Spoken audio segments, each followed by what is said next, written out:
Uma pessoa excelente é aquela que faz mais do que a obrigação. Você conhece médico ou médica excelente? Você conhece professora excelente? Era aquela professora, qual é a obrigação de uma professora? Ensinar o conteúdo? Não, você tinha aquela professora que te encantava. Tua professora de história ou de biologia, que dava aula na sexta-feira, no último horário, e você tinha vontade de ir assistir a aula. Aliás, quando a aula acabava, às vezes a gente ficava parado olhando, querendo que continuasse. O garçom excelente, o que é um garçom excelente? É aquela pessoa que faz mais do que a obrigação. Ah, você diz, mas ele para quê? Porque isso significa que ele sim tem capricho no que faz. O que é um garçom excelente, ou uma garçonete? Qual é a obrigação de um garçom? Te receber na hora que chega, indicar um local para você sentar, anotar teu pedido de bebida ou água, ou comida, depois trazer, ao final trazer a conta, o café. Mas aquele ou aquela que faz mais do que a obrigação, é essa pessoa que você quer sempre ser atendida por ela. Porque ela não apenas te mostra um lugar, ela te coloca para você ficar mais confortável, ela te orienta nas coisas, fica próximo, mas não em cima, a ponto de ser enxerida, mas fica visível para você poder chamar. E aquela pessoa que você diz, ah, mas ele está fazendo isso por causa da gorjeta. Se assim for, melhor ainda, porque tem aquele ou aquela que faz nada mais do que a obrigação e entende que é a tua obrigação a gorjeta. Ora, eu nunca me esqueço de um restaurante que um dia fomos, né? E esse restaurante, ele tinha um espaço grande e era uma comida uruguaia muito boa, apreciável. E a primeira vez que fomos colocados para sentar no único lugar possível, que era próximo à saída do banheiro. A dificuldade não era o banheiro em si, mas é porque tinha um movimento contínuo de pessoas. Mas era o único lugar que dava para sentar. A gente comeu, pediu um vinho, tomou uma cerveja. Na hora de pagar a conta, eu estranhei que a conta estava um pouco mais baixa do que eu suporia.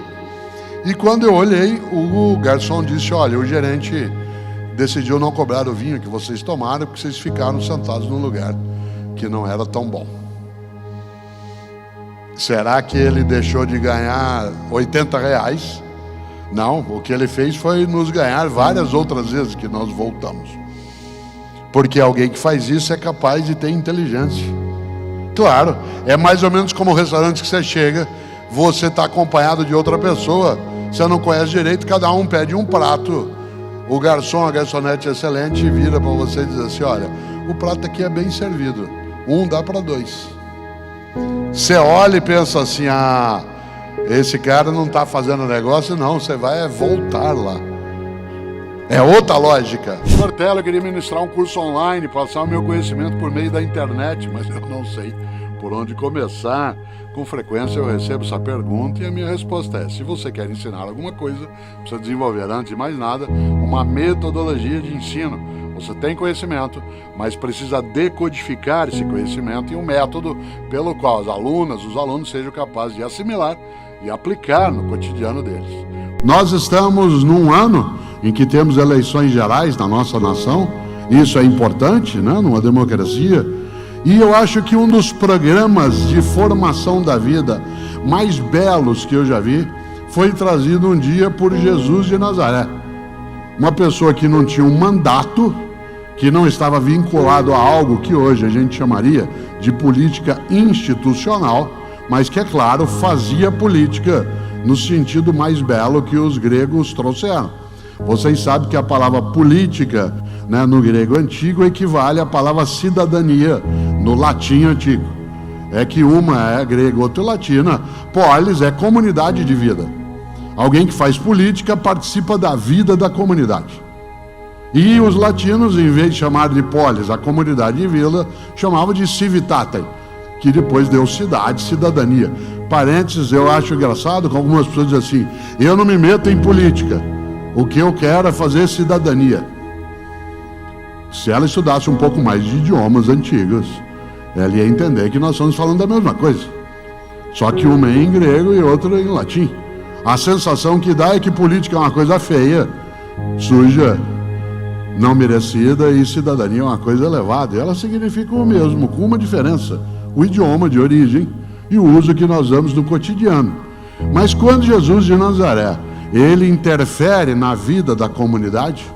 E o que eu vou dizer, tanto faz se você tem religião ou não, se essa religião ela é cristã, essa é uma decisão tua. Mas Jesus tem várias das suas reflexões que servem muito para pessoas que tenham nele crença ou não. Pessoas que não o chamam, como eu agora fiz propositadamente, de Jesus de Nazaré, que é a personagem histórica, e que dizem Jesus Cristo, por ter nisso um vínculo religioso. Ora, Jesus de Nazaré, utilizando o termo histórico, foi capaz de algumas mensagens para implantar a perspectiva de a vida devia ser melhor e será. Uma delas aparece num dos 4 evangelhos, o único que não é sinótico, né? Não é como o evangelho de Marcos, de Mateus ou de Lucas, que é o evangelho de João, que é o evangelho um pouco mais filosófico para quem já o leu, né? Ele tem uma marca de reflexão muito embasada no que a gente chamaria, né, de filosofia e teologia mais adiante. E no evangelho de João há ali algo, repito, tanto faz se você tem religião ou não, porque isso é uma escolha tua, mas que algumas mensagens elas são fundas, vindas de vários lugares, e uma é essa que eu vou dizer: Jesus de Nazaré. Há um registro no evangelho de João, capítulo 10, versículo 10. É fácil guardar para quem é da área de educação, porque é 10, 10.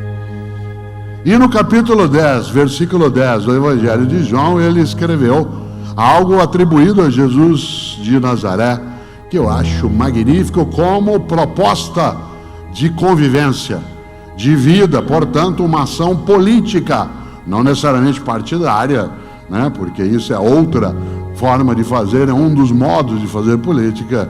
E o grande, o especial, Jesus diz: quero que tenhais vida e vida em abundância. Eu acho isso genial. Quero que tenhais vida e vida em abundância. Quero que tenhais vida, já se tem. Basta viva ou vivo estar.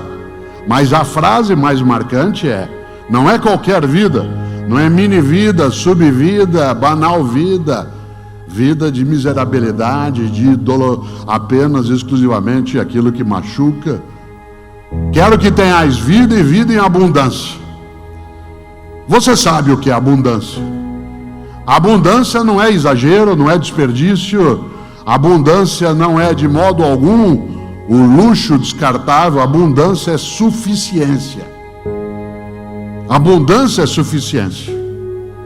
Uma das coisas mais marcantes é lembrarmos que para que a vida seja melhor, e será, nós temos de ser capazes de partilha, para que a vida ela tenha a marca da suficiência, suficiência de afetos, suficiência de condições materiais, suficiência de dignidade, suficiência. Digo de novo, abundância de modo algum é exagero, é descarte, é aquilo que sobra à toa. Uma vida abundante é aquela na qual não haja carência de alternativa.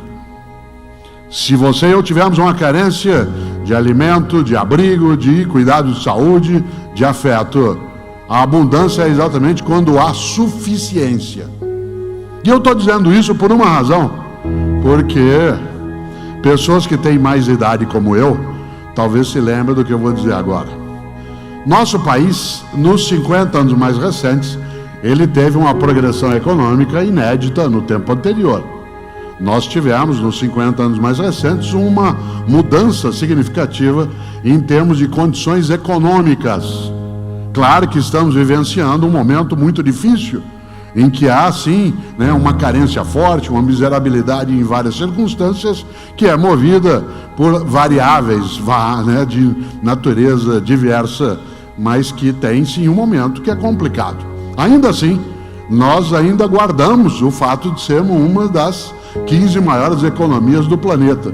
Mas eu quero lembrar que há meio século a gente estava começando esse tipo de escalada. Quando eu era menino em Londrina, por exemplo, a gente não tinha tanto dinheiro circulando e nem tantas condições. Mesmo eu sendo filho de bancário com professora, raramente se ia comer fora. Quando a gente ia receber presente, por exemplo, a gente recebia presente 2 vezes ao ano. No aniversário da gente e no aniversário de Jesus. O que levou muita gente a ter um afeto imenso por Jesus.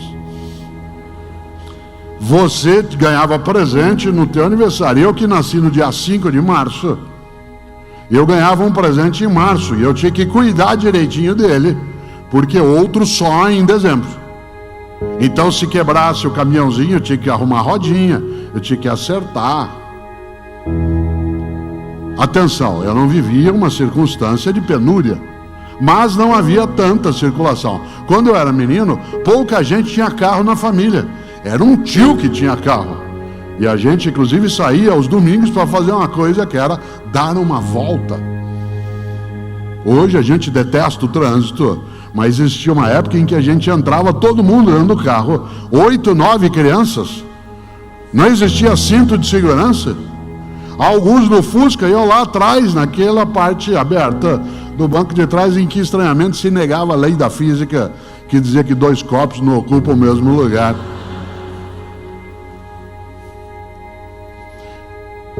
A gente não tinha tanta fartura. Quem aqui foi formado em famílias de pessoas que tiveram que trabalhar na roça, arrumar as coisas, foram para o campo, sabe o que significa? Hoje, mesmo pessoas com uma condição econômica menor são capazes de ter mais bens, menos do que precisariam, mas mais do que já se teve. Por exemplo, vários de nós, quando crianças, repito, não era uma família que não tivesse recursos, a gente tinha um sapato ou 2, tinha uma calça ou 2. Nesse sentido, não havia a ideia de abundância como excesso. E aí tinha uma coisa que tem a ver com o que eu estou dizendo agora, e com essa expressão magnífica de Jesus: quero que tenhais vida e abundância, para a gente fazer uma vida melhor. Faça o teu melhor, uma vida que não seja medíocre. Por exemplo, a gente, quando ia comer fora, não era uma coisa óbvia comer fora. Comer fora de casa, a gente ia 1, 2 vezes no ano, e era um momento especial em que se fazia isso.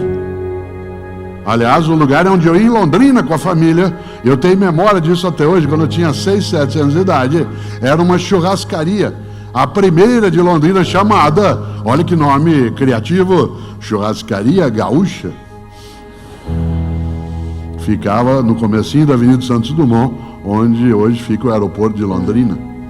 Churrascaria Gaúcha. A primeira vez que eu vi espeto corrido foi em Maringá, num posto de gasolina que existe até hoje, chamado Fim da Picada.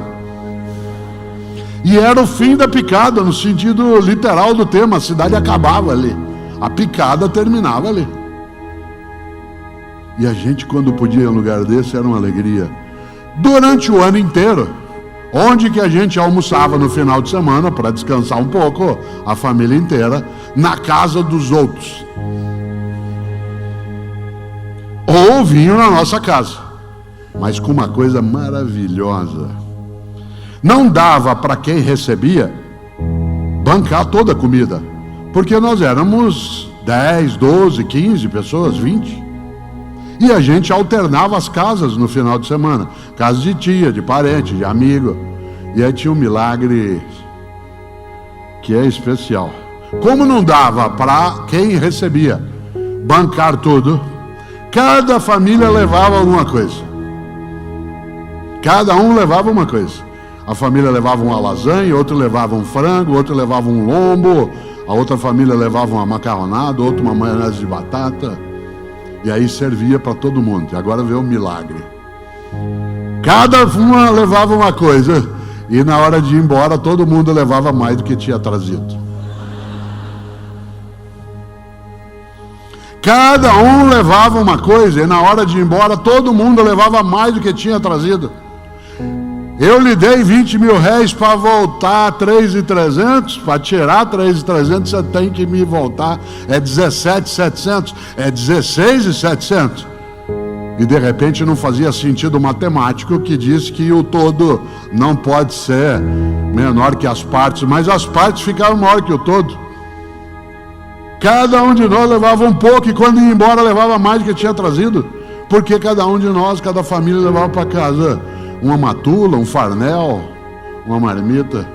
Tinha um milagre aí, que é esse que Jesus propôs. Eu não quero dar aqui uma conotação religiosa ao que eu estou falando, porque isso poderia ser desrespeitoso a quem tem no dia a dia uma prática religiosa de verdadeira, mas é lembrar que o que há por trás disso é uma coisa chamada partilha. Por que é que sobrava? Porque como todo mundo tem alguma coisa, e quando a gente junta é suficiente, ainda sobra. Aliás, os cristãos contam uma coisa maravilhosa. Um milagre feito por Jesus de Nazaré, que é o de multiplicação de pães e peixes. Em alguns dos relatos, vocês se lembram, os discípulos chamam Jesus num canto e dizem, ó, tem 10 mil pessoas aí. E eles estão com fome, eles não querem ir embora. Bom, nem eu iria se eu visse alguém falar sobre fraternidade, vida decente, solidariedade, não exclusão. Também ficaria eu. E aí os discípulos, segundo os relatos, disseram, ó, o povo não quer ir embora, quer comer. E aí Jesus pergunta, o que é que tem para comer? Ah, tem aí alguns pães e alguns peixes. O que eles falaram? O que nós podemos fazer? Ele disse, vocês vão, entrem, recolham o que tem na multidão e distribuam. Diz o relato que não só todo mundo comeu, como sobrou cesto de pão e de peixe. Qual é o milagre? Jesus, vou usar o termo técnico, de modo taumatúrgico, isto é, milagreiro, foi lá, pôs a mão e fez 2 pães virarem 500. Não, o milagre é outro. É um milagre que você e eu podemos fazer também, se a gente entende esse ensinamento, que é o milagre da partilha.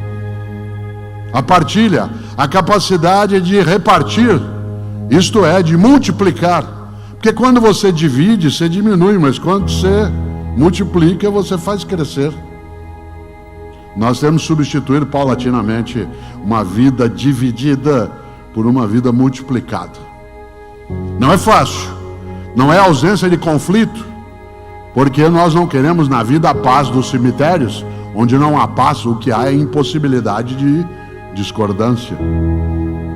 Claro que nós não queremos uma vida na qual inexista conflito, porque isso é uma impossibilidade. O que nós queremos é uma vida na qual inexista confronto. Conflito é divergência de postura, de convicção, de percepção. Confronto é a busca de anular a outra pessoa. E se a gente achar que a vida devia ser melhor, e será, nós temos de prestar atenção em várias frases. Uma delas é essa de Jesus de Nazaré, que tem uma beleza maravilhosa dentro de uma ideia. Vou dizer de novo, quero que tenhais vida e vida em abundância. O futuro é o passado em preparação. O futuro é o passado em preparação. Por isso, uma pergunta para você e para mim. Qual passado nós vamos ter daqui a 20, 30 anos? Em 2042, 2052, nós seremos olhadas e olhados como homens e mulheres que fizemos o quê? Qual é o nosso legado? Qual é a nossa herança? Qual é a nossa obra?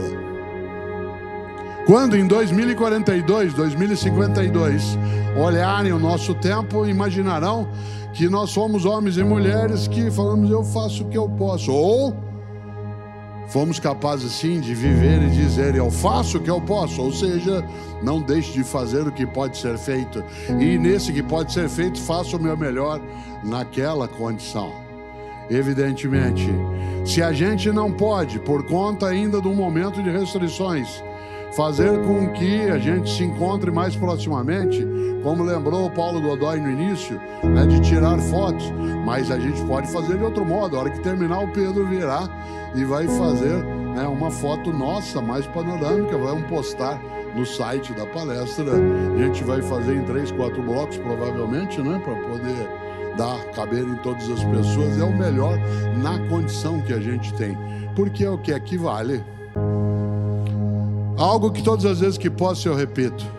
Eu admiro imensamente e peço licença ao Godoy para passar 3 minutos, né, das 10h15, mas eu admiro imensamente um médico nascido naquilo que hoje é a Alemanha, uma parte Áustria, um homem que é especial no campo da inteligência, da medicina, um homem estupendo que é Albert Schweitzer. Schweitzer, aliás, foi prêmio Nobel da Paz em 1952. Schweitzer é alguém lembrado em vários lugares, com toda razão. Aliás, até os 30 anos de idade ele era professor, como eu. E aos 30 anos ele decidiu que ele queria fazer melhor a vida dele na vida. E aí ele decidiu fazer medicina. Formou-se aos 37 anos e fez uma coisa incrível. Ele foi embora para o Gabão, na África, onde ele ficou 50 anos, meio século, colocando a vida dele a serviço das outras vidas. Aliás, quando o Albert Schweitzer faleceu, o corpo dele está sepultado na Europa, mas o coração, o órgão, está sepultado no Gabão. Porque quando ele morreu, Schweitzer, o povo do Gabão, pediu o coração dele para ser sepultado na terra deles, onde ele ficou por meio século, fazendo melhor na condição que ele tinha. E Schweitzer diz, e eu sempre que posso retomo essa ideia, ele disse: a tragédia não é quando um homem morre, a tragédia é aquilo que morre dentro de um homem enquanto ele ainda está vivo.